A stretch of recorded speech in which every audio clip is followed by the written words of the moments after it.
Shalom. Shalom. Mari kita membuka firman Tuhan di dalam Hakim-Hakim 15 ayat 14 sampai 16.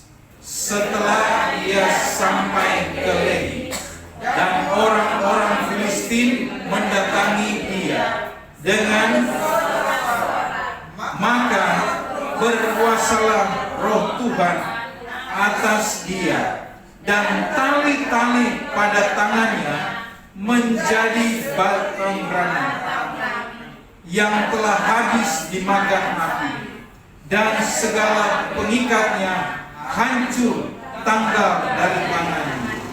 Kemudian ia menemui sebuah tulang rahang keledai yang masih baru. Diulurkannya tangannya, dipungutnya dan dipukulnya mati 1.000 orang dengan tulang itu. Berkatalah Simson dengan rahang keledai, bangsa keledai itu kuhajar, dengan rahang keledai 1.000 orang kupukul. Nah, saudara yang dikasihi Tuhan, ini adalah sebuah cerita tentang bagaimana Simson dia ditangkap. Simson akan dibunuh oleh orang-orang Filistin. Tema khotbah hari ini adalah kemenangan yang datang dari Tuhan, bukan alat di tangan kita. Sekali lagi, kemenangan yang dari Tuhan, bukan alat di tangan kita. Kenapa? Karena dunia ini menganggap bahwa kemenangan itu terletak pada alat yang membantu kita, yang akan mengalami kemenangan. Sama halnya dengan sekarang ini sedang terjadi peperangan antara Iran, Amerika, Israel. Sedang terjadi peperangan dan orang katakan Iran punya senjata luar biasa sekali. Amerika punya senjata itu lebih hebat. Ada yang suka katakan bahwa Iran punya senjata nuklir yang luar biasa. Tetapi firman Tuhan menegaskan kepada kita pagi hari ini, kemenangan yang datang dari Tuhan, bukan alat di tangan kita. Simson terikat dan dia diserahkan oleh bangsanya sendiri. Dia dikepung orang Filistin. Secara manusia ia tidak punya peluang, karena banyak yang mengepung Simson. Banyak yang sudah menjaga dia untuk membunuh Simson. Namun sekali lagi Alkitab kita menegaskan roh Tuhan berkuasa atas Simson. Sekali lagi, roh Tuhan berkuasa atas Simson.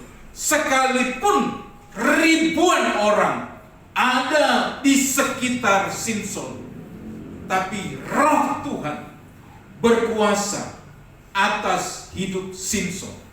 Sekalipun saya sendiri dalam dunia ini dan banyak orang merancangkan yang jahat bagi saya, tapi saya percaya kuasa Tuhan dalam hidup saya dan saudara jauh lebih hebat, jauh lebih berkuasa. Dari kondisi ini Simson terikat, tapi Tuhan membawa kemenangan besar buat Simson. Yang pertama, roh Tuhan mematahkan ikatan.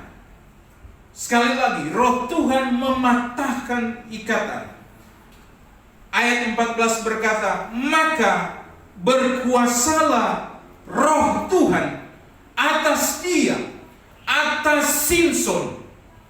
Tali yang di lengannya menjadi seperti benang rangi yang terbakar.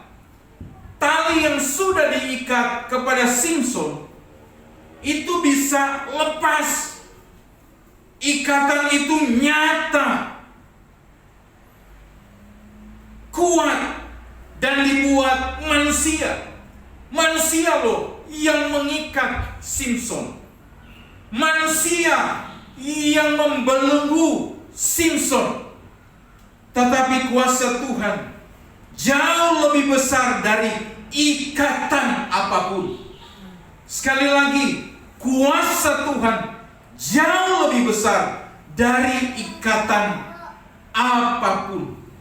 Saudara yang dikasihi Tuhan, ikatan manusia tidak bisa membatasi kuasa Tuhan. Amin. Ikatan manusia tidak bisa membatasi kuasa Tuhan.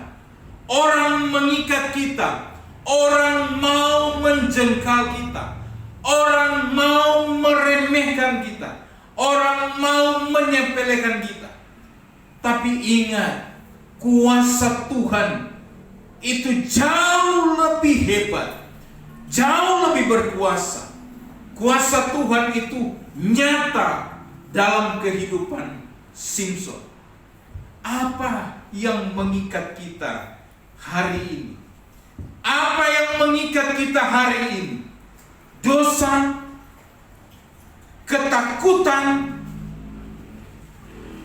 yang dibuat oleh iblis, ketakutan karena masa lalu kita yang begitu kelam, yang tidak baik. Tapi ingat, itu semua dapat dipatahkan oleh kuasa Tuhan. Saudara, orang kadangkala berpikir kalau dia sudah divonis dokter tidak akan sembuh, tidak akan normal lagi, maka kita kadangkala sudah diperangkap dengan kata-kata dokter itu. Orang sudah tidak lagi bersemangat mencari uang karena sudah divonis kamu tidak akan berhasil. Kamu sekolah cuma sampai SD. Baru kemarin saya lihat podcast dari Hotman Paris. Dia podcast dengan salah satu pengusaha asal Semarang. Seorang ibu masih muda. Ditanya, ibu ini adalah supplier terbesar di Jawa Tengah. Semua bahan pokok, beras, cabai, bawang, semua dia yang mensuplai ke Jawa Tengah dan DKI. Jadi sungguh besar sekali. Ditanyalah sama Hotman. Ini dengar baik sama kita. Ditanyalah Hotman, ibu basicnya apa? Dia bilang, saya tadinya tidak punya basic apa-apa. Saya tadinya pergi ke Malaysia jadi pembantu rumah tangga di sana. IRT. Karena apa Pak Hotman? Karena saya hanya lulusan SD. Dengar baik loh. Saya kaget sekali. Saya kira ibu ini dia lulusan paling tidak dia sarjana, atau paling tidak dia lulusan SMA. Tapi dia katakan, saya hanya lulus SD. Dia pergi ke Malaysia jadi TKW. Sampai di sana cuma bertahan 2 tahun. Orang hina dia. Orang tertawakan dia. Karena masih muda sudah jadi TKW di negara orang. Paling dia jual diri dia di Malaysia. Paling dia tidak akan berhasil dia di Malaysia. Dia pulang dari Malaysia, kembali ke Semarang. Apa yang terjadi, saudara? Hanya dengan tanah 1 hektar dari orang tuanya. Dia katakan kepada orang tuanya, "Papa, Mama, saya nggak berhasil di Malaysia. Tapi ini tanah 1 hektar ini. Kasih sama saya mau bercocok tanam." Jadi dia turun menanam padi. Dia turun menanam cabai, bawang. Dia kelola tanah 1 hektar itu. Dia kelola. Lihat, memang betul firman Tuhan itu katakan, tangan orang yang rajin itu pasti diberkati Tuhan. Amin. Sekali lagi, tangan orang yang rajin pasti diberkati Tuhan. Waktu dia lakukan itu, ternyata dia mulai jadi supplier kecil-kecilan. Dia mulai bawa di pasar kecil-kecilan. "Bu, mau saya supply bawang, cabai, beras." Dan itu kalau beras tumbuh 3 bulan, karena harus padi ditanam, dia bertumbuh, harus tumbuh 3 bulan. Tapi kalau cabai, bawang, dia jadi supplier. Ternyata dari situ dia mulai beli tanah yang di samping 1 hektar. Dia mulai beli lagi, tambah. Akhirnya dia menjadi seorang supplier yang mensuplai bahan makanan ke Semarang dan ke DKI. Kuasa Tuhan itu luar biasa. Sama dengan Samson, sama dengan Simpson ini. Orang sudah ikat dia, orang sudah buat dia tidak berdaya. Tapi ingat baik-baik, manusia bikin kita tidak berdaya, tapi tangan Tuhan tidak pernah luput daripada setiap kita yang menjerit kepada Tuhan. Tuhan melihat apa yang menjadi ikatan di dalam hidup kita. Kuasa Tuhan itu luar biasa. Pembebasan selalu dimulai dari pekerjaan Roh Tuhan.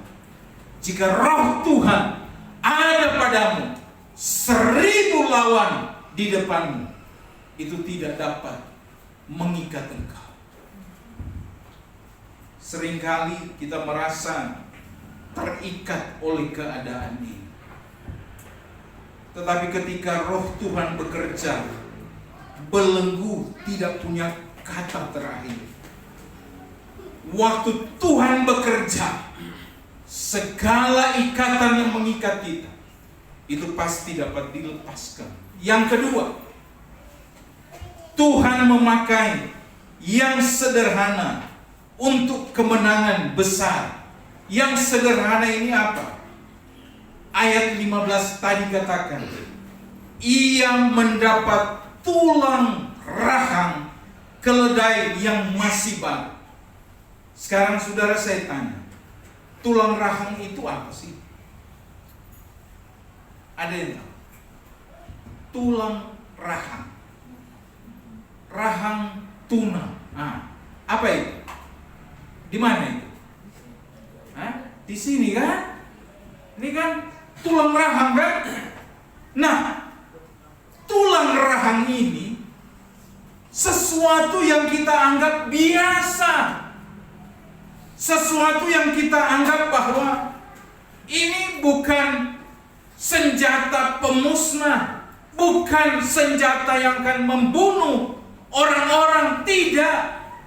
Senjata yang akan memusnahkan musuh, tidak.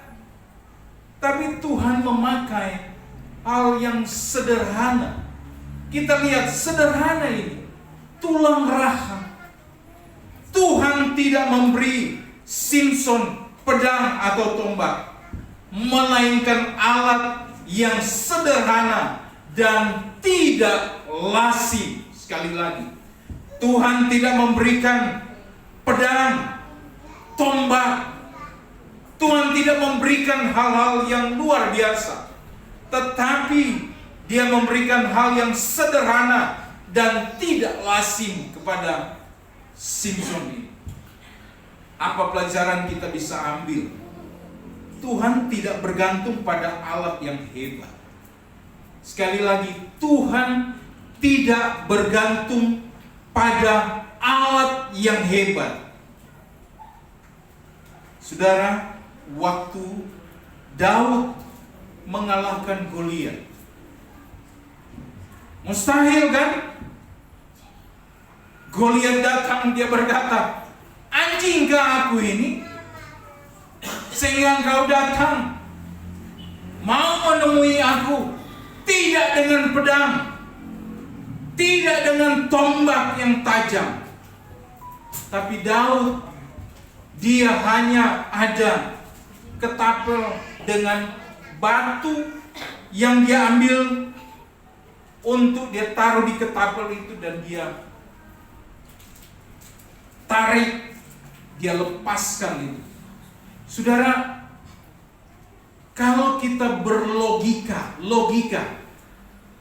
ketapel itu waktu ditarik, kalau kita belum tentu itu bisa kena di dahi, belum tentu. Mungkin kena di dadanya Goliat, karena Goliat itu pakai baju perang. Goliat itu pakai perlengkapan perang. Jadi walaupun kena di dada, nggak akan mati dia. Tapi yang luar biasa, kenapa waktu Daud tarik ketapel itu, dia arahkan ke dahi daripada Goliat? Saya percaya bukan karena Daudnya, tapi karena roh Tuhan bicara kepada Daud, ambil itu batu, taruh di ketapel, tarik. Dan Tuhan yang bicara langsung kepada dia, arahkan ketapel itu ke dahi daripada Goliat. Saudara, kadangkala kita tidak mengerti, tapi Tuhan berkata, "Hai Pak John, kamu masih kuat?"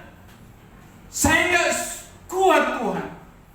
Saya sudah lemah ini." Tuhan bilang, "Masih kuat. Kamu harus berlutut, pakai lututmu, pakai kedua tanganmu. Mari sembah aku. Serahkanlah segala kekhawatiranmu kepadaku." Hai Pak Doner, apa yang menjadi persoalan? Kadang-kala kita memikirkan, Tuhan, nggak ada jalan keluar. Tapi Tuhan bilang, masih. Tuhan, kalau bisa saya langsung terima uang, itu baru mujizat, dan saya lihat langsung. Tapi Tuhan bicara sama kita lain daripada apa yang kita harapkan. Tuhan bisa kasih kamu pakai kedua lututmu, berlutut. Kamu pakai mulutmu, sampaikan setiap doamu kepada Tuhan, karena Tuhan mendengar. Saudara yang dikasih Tuhan, yang sederhana bisa dipakai Tuhan secara luar biasa.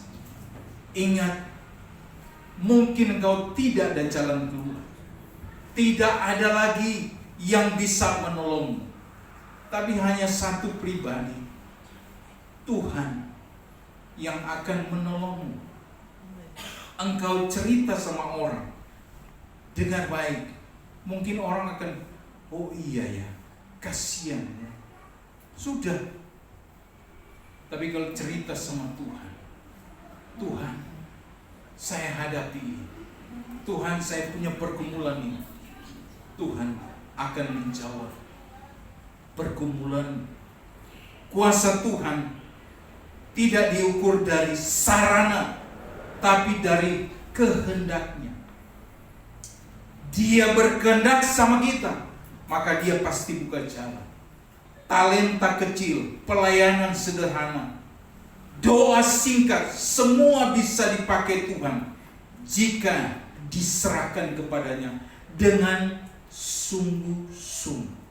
Sekali lagi, talenta kecil, pelayanan yang sederhana, doa singkat, semua bisa dipakai Tuhan jika diserahkan kepada Tuhan dengan sungguh-sungguh. Masalahnya di sini adalah kita melayani, kita berdoa, tapi masalahnya adalah punyakah hati kita sungguh-sungguh sama Tuhan? Kesungguhan hati kita kepada Tuhan. Yang ketiga, kemenangan datang saat Tuhan yang memimpin. Kemenangan datang saat Tuhan yang memimpin. Simson mengalahkan 1.000 orang Filistin. Ini jelas bukan kemampuan manusia biasa. Dalam sejarah, hanya di kitab Hakim-Hakim ini yang mengatakan satu orang, yaitu Simson, mengalahkan 1.000 orang. 1.000 orang itu banyak. Banyak sekali. Tidak ada dalam sejarah. Tetapi Simson mencatat bahwa dia mengalahkan 1.000 orang. Ini menandakan bahwa saat Tuhan memimpin, jikalau Tuhan yang memimpinmu, hasilnya adalah melampaui. Sekali lagi, hasilnya adalah melampaui logikamu. Logika kita apa? Saya berpikir Tuhan hanya masih memimpin saya sampai di sini. Tapi tidak. Jikalau kita izinkan Tuhan memimpin kita, maka hasilnya di luar dari logika kita. Ingat saudara, waktu 5 roti dan 2 ikan, Yesus bilang, kamu harus kasih makan ini. Orang banyak 5.000 ini. Mereka bilang, dari mana? Warteg. Dari mana? Orang yang jual. Ini sudah malam. Kondisi sudah tutup semua warung. Dari mana saya harus kasih makan ini? Tidak, kamu harus cari makanan untuk kasih makan 5.000 orang loh. Yang tercatat hanya laki-laki, belum anak-anak, belum perempuan. Berarti diperkirakan sekitar 15.000. Tapi yang dicatat firman Tuhan 5.000. Dari mana? Tapi itulah kuasa Tuhan. Ada yang nyeletuk. Di sini ada anak kecil Tuhan. Dia punya 5 roti dan 2 ikan. Saudara, mungkin kalau dalam ibadah, anak-anak kita, orang tua suka kasih bekal karena mau ikut ibadah. Kita orang tua rela tidak makan. Anak kita yang kita siapkan dia bekal untuk dia bisa tahan. Tapi pada hari itu Yesus berjumpa dengan seorang anak yang dia punya 5 roti dan 2 ikan. Biasanya anak kecil ini sangat pelit untuk minta dia punya bagian, dia tidak akan kasih. Coba sama Kifarel ini, minta dong. Mana dia mau kasih? Mana dia mau berikan? Tidak. Tapi pada saat itu 5 roti dan 2 ikan ini diberikan kepada Tuhan. 5 roti dan 2 ikan itu dia buat mujizat Tuhan. Itu luar biasa. Apa yang ada padamu, berdoa pada Tuhan sungguh-sungguh. Tuhan berkata, enggak mustahil. aku rubah keadaan. Nggak mustahil. Kamu dalam keadaan sulit sekalipun, tidak mustahil. Lagu Yesua itu, walaupun gunung itu tak berpindah kan, tetap percaya. Artinya begini, masih percaya nggak saudara sama Tuhan? Walaupun masalahmu itu tidak pernah hilang, walaupun penyakitmu tidak pernah sembuh, walaupun kamu tidak melihat pertolongan Tuhan, tapi masih percaya nggak sama Tuhan? Itu yang saya ingin katakan. Sama seperti Sadrak, Mesak, Abednego. Raja bilang, saya kasih kesempatan. Sujud, menyembah patung, atau saya lempar ke dalam perapian. Mereka katakan, kami lebih tunduk kepada Tuhan. Sekalipun Allah kami sanggup melepaskan kami, maka Dia akan melepaskan kami. Tetapi sekalipun tidak, berarti sekalipun mereka mati, maka kami tidak akan menyembah patung yang Tuhanku dirikan. Ini iman, ini luar biasa. Masih sanggup nggak kita berkata, Tuhan, sekalipun sakitku tidak pernah sembuh, aku tetap percaya Engkau sungguh baik. Sekalipun gunung itu tidak berpindah, sekalipun masalahku masih ada, aku tetap percaya Engkau membuat mujizat bagiku. Engkau tetap baik bagiku.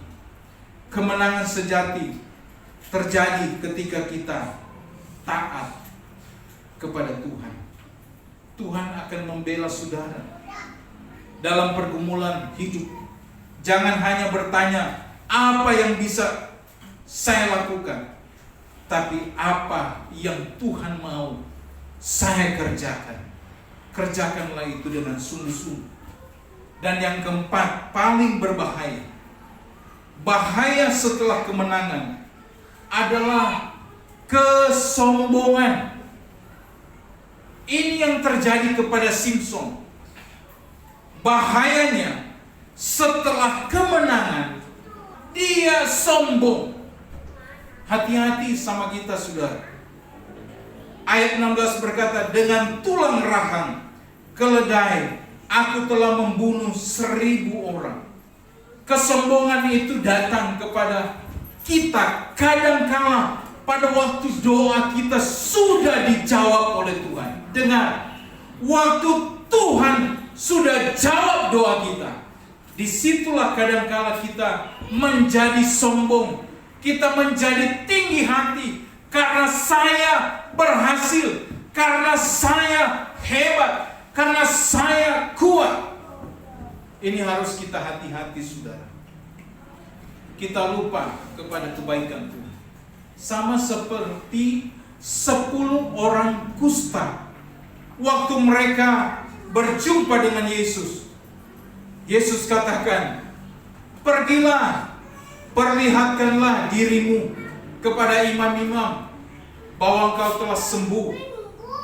Mereka berbalik daripada Yesus, mereka berjalan. Ternyata tiba-tiba mereka mengalami kesembuhan.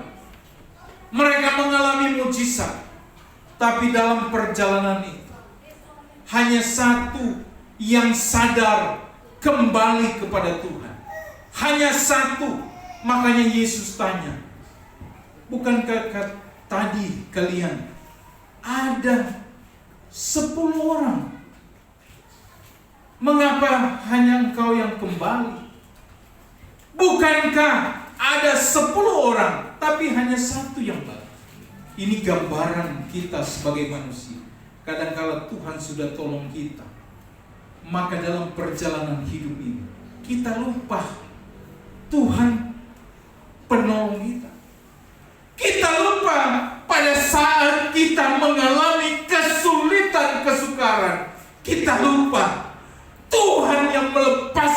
kita, dari kesulitan, dari kekhawatiran, dari kecemasan, dari sakit, Tuhan sudah sembuhkan, sehingga kita lupa kembali kepada Tuhan.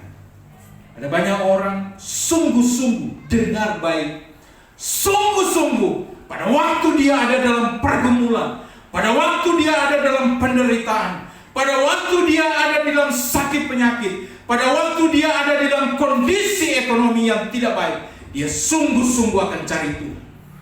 Tapi pada waktu dia terlepas dari kesulitan itu, maka 9 orang pergi terus tidak datang kepada Yesus.